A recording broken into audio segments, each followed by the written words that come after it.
शिवलीला अमृत कथासार अध्याय पहिला. श्री गणेशाय नमः. दाशाई राजाच्या जीवन परिवर्तनाची कथा.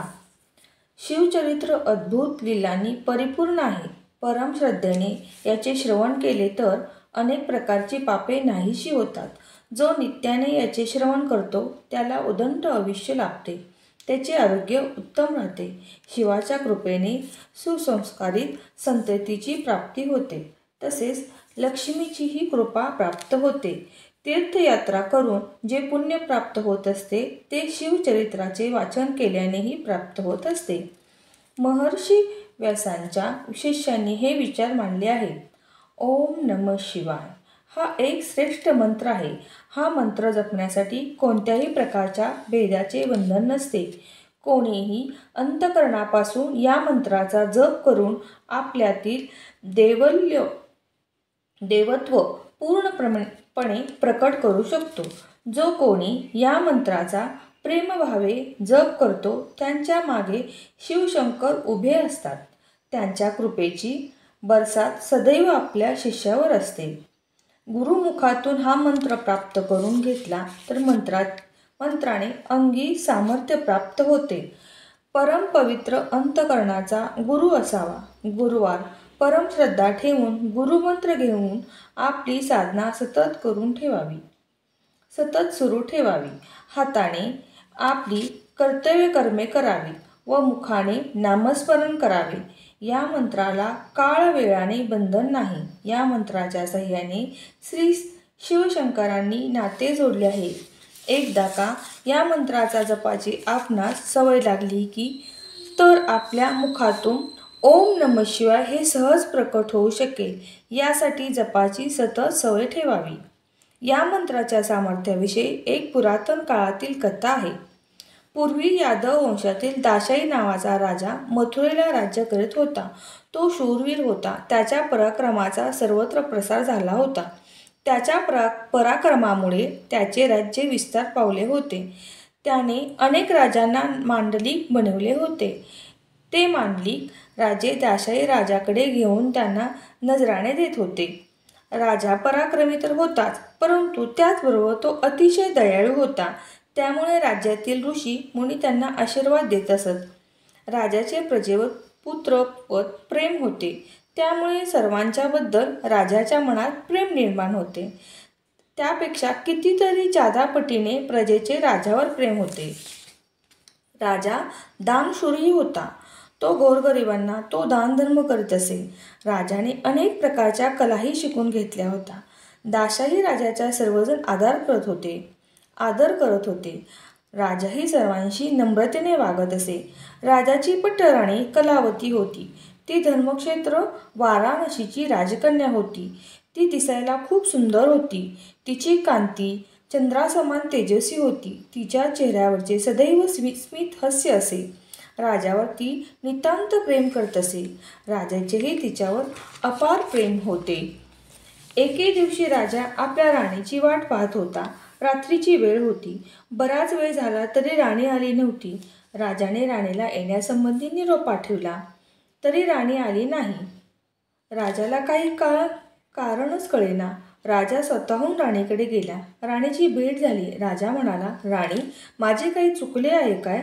तू माझ्याजवळ का बरे रागावलीस आहेस? माझ्यावर का बरे रागावली आहेस? राणी राजाला समजावून सांगली, हे प्राणनाथा, आपण माझे जीवन सर्वस्व आहात. आपली आज्ञा मी सदैव पालन करीत आहे. परंतु आज आपली आज्ञा पालन केली नाही. याचे कारण म्हणजे मी व्रतस्थ आहे. व्रतस्थ स्त्रीने पतीपासून दूर राहावे असे शास्त्रवचन आहे. शास्त्रवचनाचा भंग केला तर त्याचे प्रायश्चित्त मला व तुम्हाला भोगावे लागेल. त्यामुळे मी आज आपल्याकडे येऊ शकले नाही. आपली आज्ञा मानली नाही त्याबद्दल मला क्षमा असावी. राजाच्या मनात कामवासना निर्माण झाली होती. त्यामुळे त्याने राणीचे विचार समजून घेतले नाहीत. त्यांनी त्याला सांगत होती, मी व्रतस्थ आहे. आपण मला स्पर्श करू नका. परंतु ते काही न ऐकताच राजा राणीला स्पर्श करण्याचा प्रयत्न करू लागला. राजाने त्यावेळी जबरदस्तीने राणीला स्पर्श केला. त्यावेळी त्याचे हात अग्नीला स्पर्श केल्याप्रमाणे होरपळून निघाले. राजा घाबरला. त्याला आपली चूक कळली. राणी कलावती राजास म्हणाली, महाराज, असे का झाले हे मी तुम्हाला स्पष्ट सांगते. दुर्वास मुनी हे तर माझे गुरु. त्यांनी मला ओम नमः शिवायचा पंचाक्षरी मंत्र दिला. त्या मंत्राचा मी अहोरात्र जप करते. हा मंत्र अत्यंत शक्तिशाली आहे. या जपामुळे माझे हृदय परमपवित्र झाले. आपण तर आता कामातूर झाला आहात, त्यामुळे मला स्पर्श केल्याबरोबर आपले हात होरपळून निघाले. आपल्या हातून परमार्थाची साधना झाली पाहिजे. आपण फक्त राजे बनून राजाला उपभोग घेता मनाला ताब्यात घेऊन मनाच्या पलीकडे आहे. तरी काय, याचा आपण शोध घेणे आवश्यक आहे.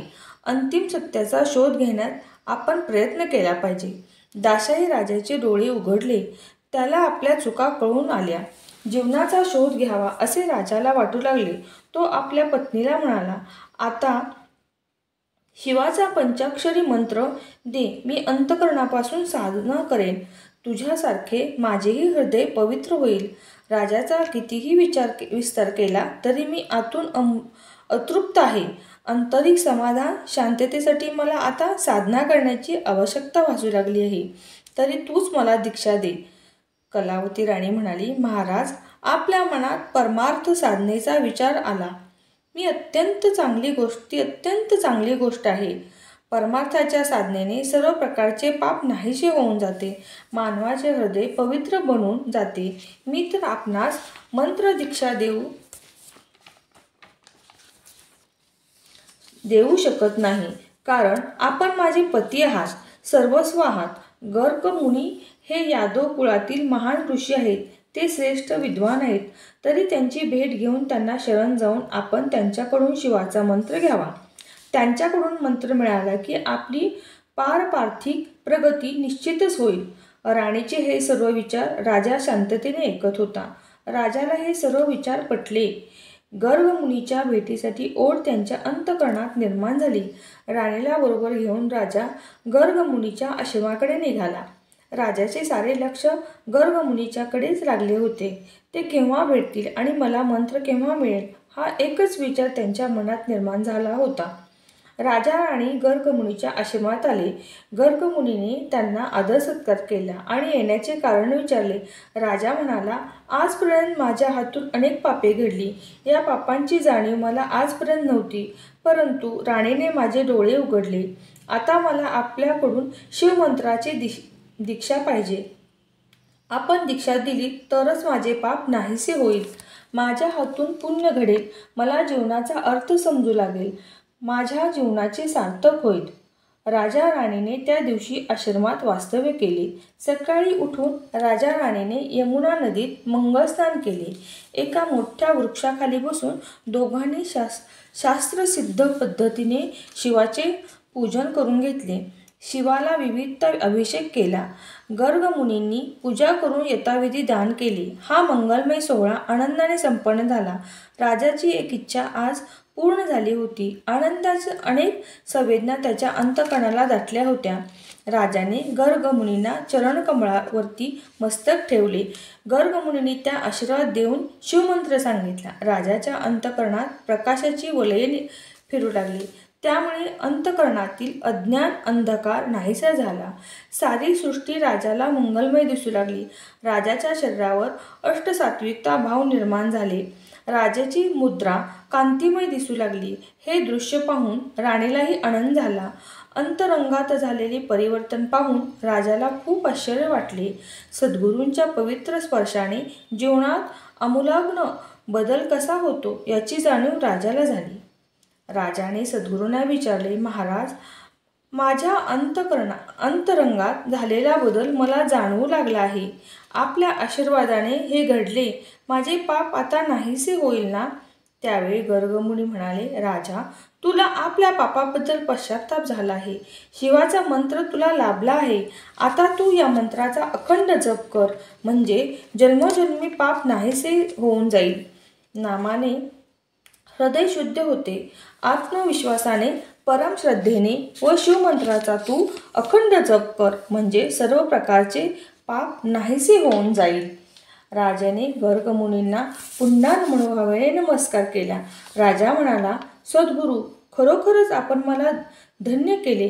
इतके दिवस माझ्या हृदयातून पापी विचार प्रकट होत होते, त्यामुळे मी अशांत होतो, अतृप्त होतो. आता माझी अशांती थांबली आहे. समाधानाने सूर माझ्या हृदयातून उमटू लागले आहेत. माझ्या मनोमंदिरात प्रभूचा लीलाविलास सुरू झाला आहे. चारी बाजूंना सैरावैरा धावणारे माझे मन शांत झाले आहे. पापाला कोणत्याही प्रकारचा थारा राहिला नाही. मी भक्षण करीत होतो, परंतु आता फक्त सात्विक अन्नाचे सेवन करणार. कितीतरी प्रकारचे पदार्थ सात्विक आहेत, ते मी आवडीने खाणार. मी अंमली पदार्थाचे सेवन करीत होतो, आता मी ते बंद करणार. अनेक प्रकारच्या व्यसनांनी जीवनाचा नाश होतो, याची मला जाणीव झाली आहे. परमस्त्रीबद्दल माझ्या मनात पापी विचार निर्माण होत होते. शिवमंत्राचे माझे हृदय परमपवित्र होत चालले आहे. माझ्या हातून गुरुची निंदा होत होती. सद्गुरूंच्या परमपावना स्पर्शाने जीवन किती बदलले, याची मला आज खरी जाणीव झाली. माझ्या हातून अनेकांनी निंदा होत होती, ती आता बंद झाली आहे. सर्वांच्याबद्दल आदराची भावना निर्माण झाली आहे. अनेकांची हत्या माझ्या हातून घडत होती, परंतु आता हत्येचा पापी विचार नाहीसा झाला आहे. शंकर आणि विष्णू यामध्ये मला भेद वाटत होता. आता कोणत्याही प्रकारचा भेदभाव माझ्या मनात राहिला नाही. माझ्या हातून अनेक प्रकारची छोटी मोठी पापे घडत होती, परंतु आता मी सावध झालो आहे. पापांचे विकार संपत चाललेले असून पुण्याचे विचार वाढू लागले आहे. पत्नीने मला सावध केले.